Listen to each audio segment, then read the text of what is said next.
of enthusiasts turned up, queued up, and trudged to Silverstone for the British Grand Prix, the first race of the newly instigated Drivers' World Championship. Tens of thousands of the new motor racing public, many ex-servicemen, who found the sport an exciting release from the drab austerity of the times. Tea and wads for the groundlings. But the old Brooklands traditions were not quite submerged in the flood tide of popularity. With the right credentials, the right crowd was still distinctly uncrowded. Earl Howe reminisces with former Brooklands habitués in the enclosure. While 6 deep around the windswept circuit, the less favoured patiently wait. The King and Queen arrive, the first visit by a reigning British monarch to a motor race. Princess Margaret, too. The long-awaited BRM also arrived, not to race, but to be inspected by the royal guests in a tent. In the paddock, the Continental Grand Prix cars. The only British opposition, the BRM still lurking in the tent, an ERA to be driven by Bob Gerard, seen here with his wife Joan, and a British Alta of 1939. The Swiss Baron de Graffenried, and a Siamese Prince, Bera, both to drive Maseratis. But, prince or commoner, they have little chance against the all-conquering Alphas, in competition for the glittering prizes, which totals just £1,750. One British car which does make it to the track is the Sunbeam Talbot, which closes the course. And the first round of the 1950 Drivers' World Championship begins.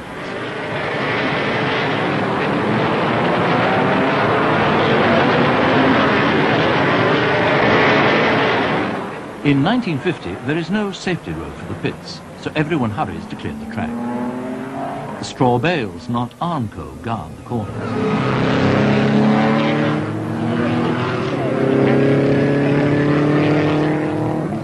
The fast hangar straight, with the original hangars still evident. Evident, too, the superiority of the Alphas.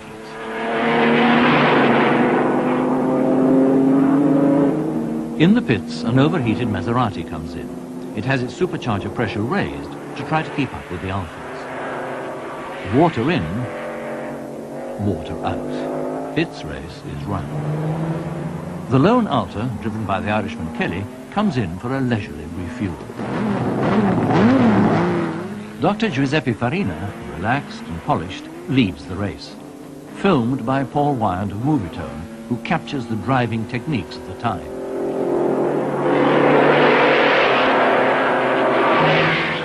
Farina wins on the Alfa. Like many drivers of the time, Farina wears only a linen cap. When crash helmets are made compulsory, it is the drivers who object.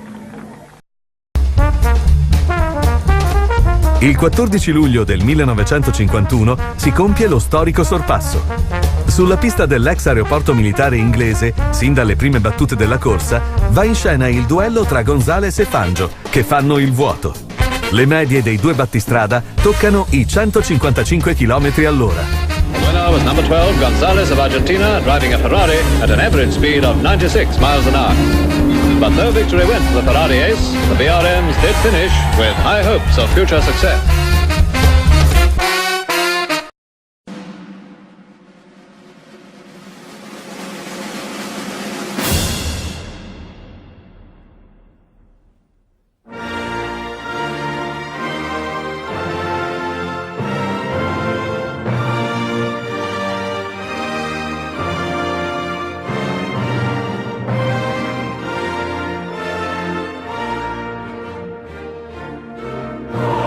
Say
At Silverstone, some of the world's greatest drivers take part in the 6th British Grand Prix at a meeting organised by the Daily Express. Ascari quickly takes his Ferrari into the lead, with Juan Fangio, number 23, driving a Maserati, coming up hard behind him. With the Italians already taking command of the race, a lot depends on Britisher Mike Hawthorn, number 8, who in the second lap skids out of control.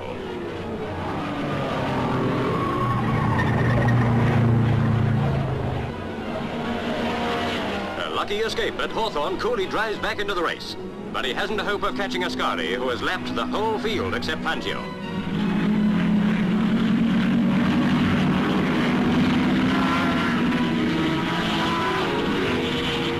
Towards the end of the 263-mile race, the rain comes pelting down, but here's Ascari, still lapping at well over 90, crossing the line to win. Italian cars take the first 6 places at Silverstone, where the 2 Mercedes-Benz start as favourites for the RAC British Grand Prix. Likely rivals for the German cars are the Italian-built Maseratis. Salvadori drives number 5, a British entry. Blonde Mike Hawthorn gets set in his Ferrari. Britain's hopes rest mainly on the Van Wall Special.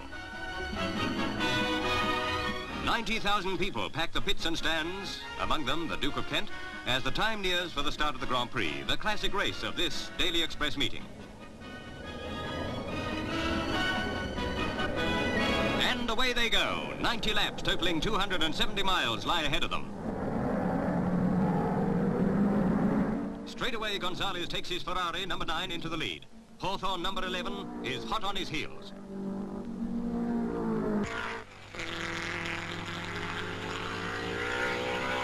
Fangio tries to bring his Mercedes up with the leaders.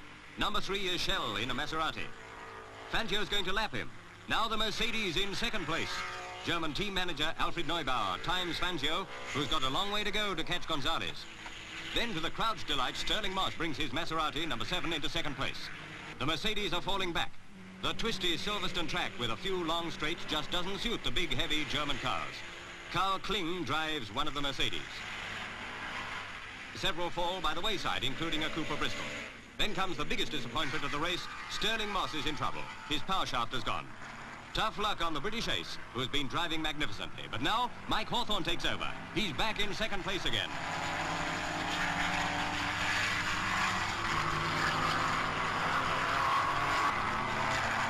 The last lap, and Gonzalez is still holding the lead.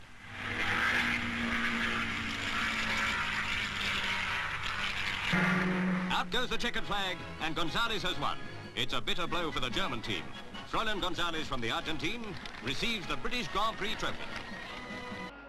The wide open spaces of Aintree were to echo to the sounds of high-pitched racing engines again, as for the first time, the Liverpool track was to host the British Grand Prix.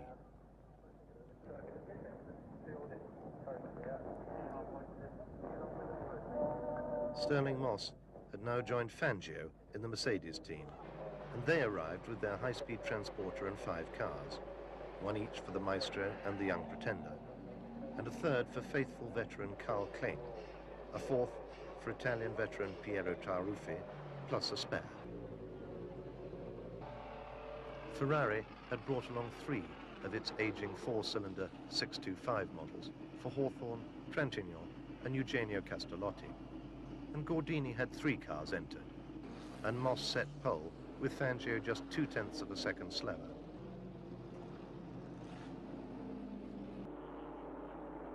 The grandstands were packed next day, and the sports car race looked like being an Aston Martin field day. The front row comprised the 3 DB3Ss of Peter Collins, Peter Walker, with Roy Salvadori on pole. Peter Collins was enjoying the Liverpool sunshine, more so because rain had been expected. Mike Hawthorn was to drive Jaguar D-Type number 9. Behind the front runners stood an assorted selection of Lotus, Cooper, Connaught and the others.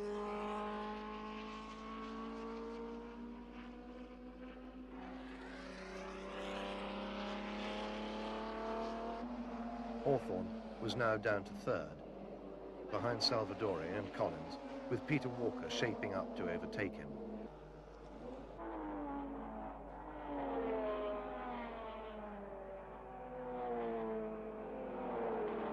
David Brown of Aston Martin wandered across the infield, ready to welcome home his team as they crossed the line in first, second and third and fourth position.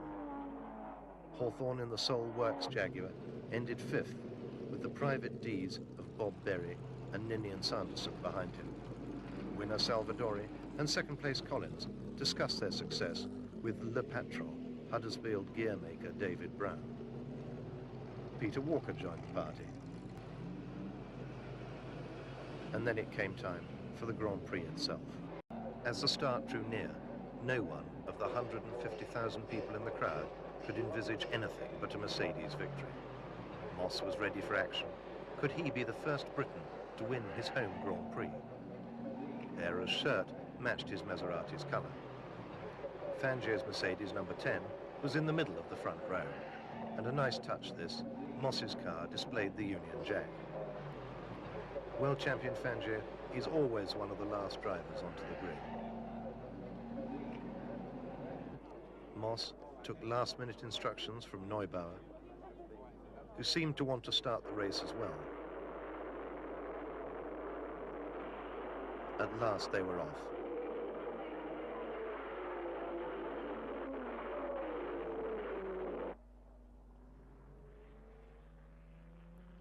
Fangio led Moss by inches through Tat's corner. By lap 3, Moss had nipped past Fangio into the lead.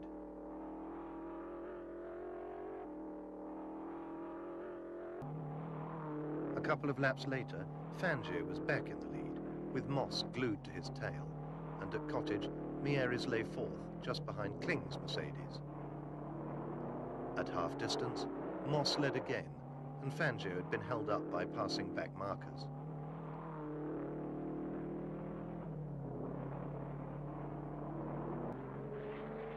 Moss continued to keep Fangio behind him.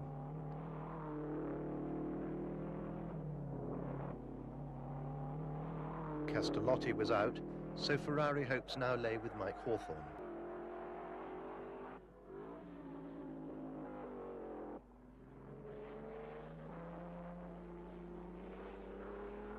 The Mercedes mechanics had nothing to do, and Neubauer himself was looking forward to his best result so far.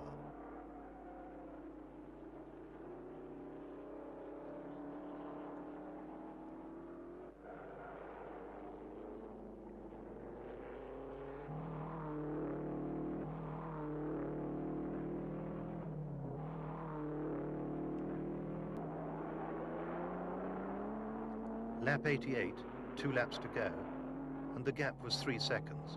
And just to prove a point, Moss broke his own lap record, and so came home to an historic first victory for a British driver in the British Grand Prix, with Mercedes finishing 1, 2, 3, 4, also a first in Grand Prix racing.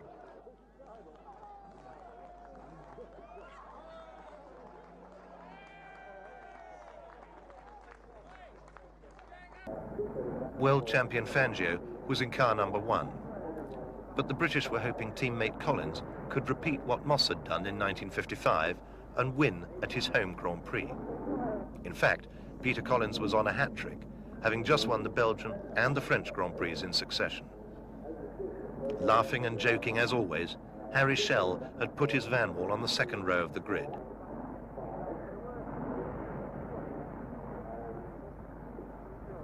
Hawthorn got a blazing start from the flag to take the lead with teammate Tony Brooks shooting through from the third row to join him. Poor Gonzalez, his long journey wasted, sheared a drive shaft and was out after only 10 yards. The crowd were tremendously excited as Hawthorns and Brooks came round to start the second lap, way ahead of the rest of the field, which were Fangio, Schell, Salvadori, Collins, Castellotti and Moss. Moss was glued to Collins, and by lap 11, Moss was up to third and passed Brooks under braking for Copse. Fangio had surprisingly had a spin and was recovering down in 6th. It was a tremendous sight to see that after 10 laps, British drivers were in the first 5 places of the British Grand Prix, Hawthorn leading Brooks, Moss, Salvadori and Collins. Then, sadly, it all went wrong for BRM. Hawthorn slowed with an oil leak, and Brooks suffered a stuck-open throttle, spinning and indeed rolling at Abbey Curve. Brooks was thrown clear, but the BRM burnt out. And then Fangio came through in the lead as Moss had slowed with a broken gearbox. The crowd were with him, but Moss couldn't be expected to win everything. He's already won 8 major races in 1956, including the Monaco Grand Prix. Peter Collins, whose own original car had overheated, had now taken over De Portago's and was lying second. As Moss pushed his car to safety, and with 4 laps to go, Ferraris were first and second. Behra was third for Maserati, and Jack Fairman had arisen to a brilliant 4th for Connaught. So Fangio took the flag and the applause as he won his first ever British Grand Prix. At Aintree, the Vanwall team prepares for the European Grand Prix. The Vanwalls are Britain's great hope against the mighty Italian Ferraris and Maseratis, and racing today in those 3 teams are the world's finest drivers. Stuart Lewis Evans, Vanwall. Mike Hawthorne, Ferrari. Peter Collins, Ferrari. Sterling Moss, Vanwall. Jean Behra, Maserati. Tony Brooks, Vanwall. Not to mention Fangio, Maserati, Luigi Muster, Ferrari, and many others. So from the first minute, it looks like being quite a race. Sterling Moss, number 18, leads Behra, number 4, and Hawthorne, number 10, in the first lap, and holds his lead for the first quarter of the race, driving as brilliantly as ever.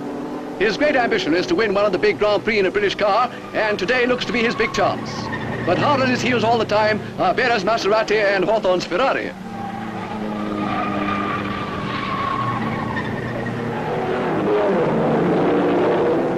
Suddenly, misfortune. Moss's car's giving trouble, and he takes over Vanwall number 20 from teammate Tony Brooks. Thanks to the hold-up, Jean Behra is now in the lead and making very good time. In second place is Mike Hawthorne. Moss is fighting to make up the lost miles. He's already left world champion Fangio behind. And now it's Behra's turn for bad luck. Touch trouble puts him out of the race. And almost at the same time, Hawthorne has a puncture. With his 2 chief opponents out of the way, Moss leaves the field behind and wins. The crowd's mad with delight, for it's the first time in 34 years that a British car's won a major Grand Prix. Nice work, Sterling. Summer came to Silverstone on Saturday, July 19th, for the 1958 British Grand Prix, 6th race of the 10 events counting for the World Championship. The crowds came too, in their tens of thousands, lining the 3-mile circuit to watch the major event in the British calendar, a race made more dramatic by the fight for championship honours. One by one, the cars assemble on the grid.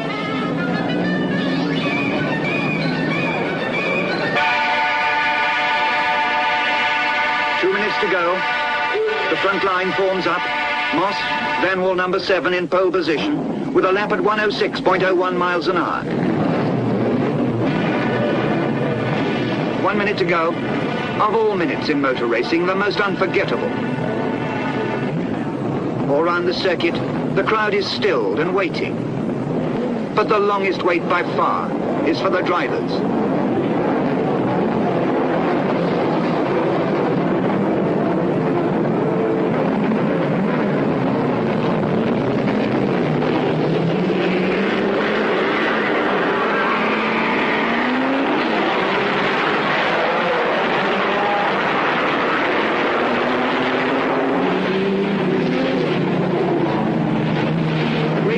Become apparent as Collins sets out to break the Vanwall team leader. The Vanwall accepts the Ferrari challenge, and Silverstone sees a high-speed tactical exercise carried out by 3 of the greatest masters of the art of motor racing.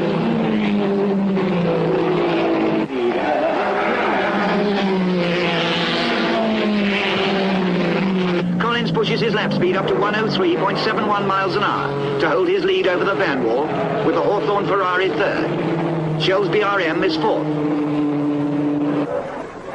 17 laps gone, and Moss drives desperately to keep Collins within his sights, as Graham Hill retires the Lotus with overheating. 6 seconds behind Collins, Moss demonstrates the skill and courage that the Silverstone circuit demands with its 5 corners, 3 high-speed curves and short straight, all to be taken at speeds varying from 70 to 140 miles an hour. On the 26th lap, the Van Wals race is run, and Stirling drives into the dead car park without the formality of a pit stop.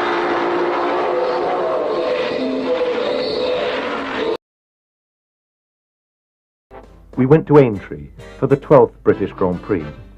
Thursday practice had been wet and miserable. Moss was quickest, with the 2 Astons second and third. On Saturday morning, there was a driver's parade in BMC's groundbreaking Frog Eye Sprites.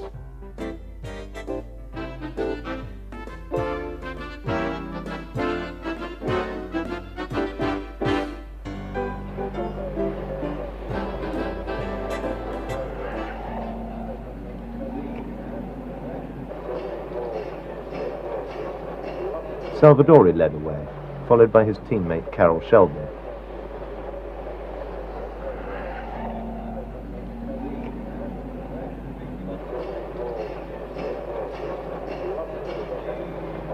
Stirling was hoping for better fortune at Aintree. So far in 1959, he had failed to finish a single Formula One race. Harry Schell was on the front row of the grid. Joe Bonnier, who had won the Dutch Grand Prix at Zandvoort, had qualified 10th.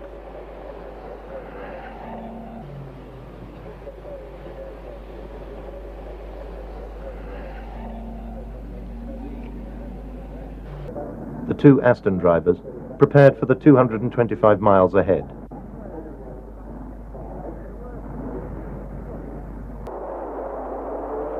At the start, Jack Brabham, leading the World Championship by 4 points from Brooks, took the lead as the pack charged towards Waterways Corner.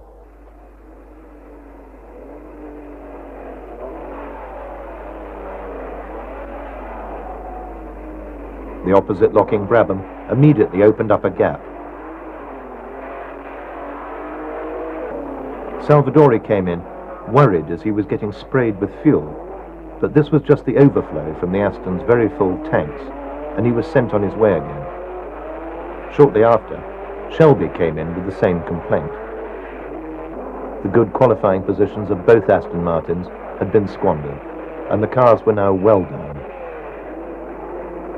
Tony Brooks retired the Van Wal early, with ignition and brake trouble. At least for the next race, he would be back in a Ferrari. Salvadori tried to make up for lost time. Moss was about 15 seconds behind the leader, Brabham.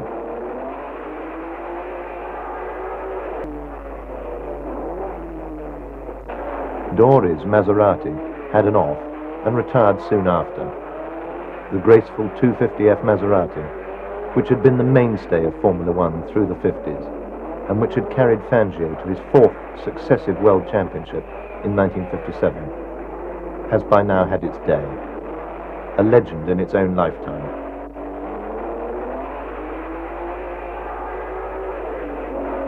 David Brown checked his car's lap times. On lap 50, Moss, whilst running second, 10 seconds behind Brabham, was forced to pit for a new left rear tyre. He rejoined the race 15 seconds ahead of third-place man Bruce McLaren.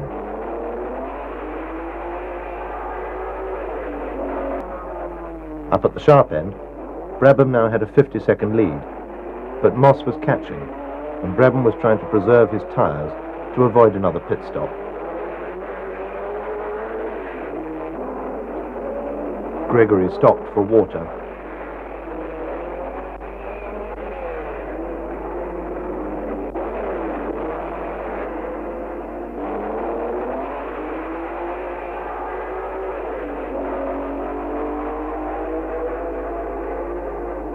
Shelby was now running behind one of the Lotus 16s.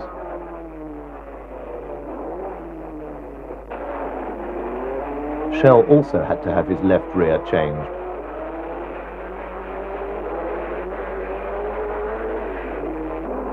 Moss had now pulled back 20 seconds over Brabham. After such an encouraging debut at Silverstone and here in practice, the Astons were now really struggling against the rear-engined cars. Reliability wasn't their strong suit either.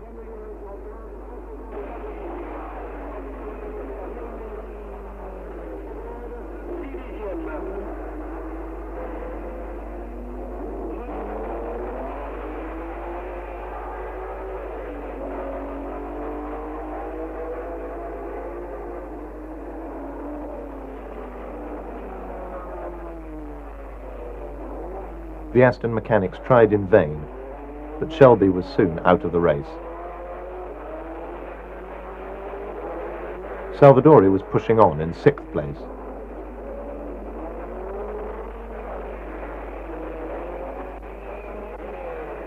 Brabham won by 22 seconds, having led the entire race.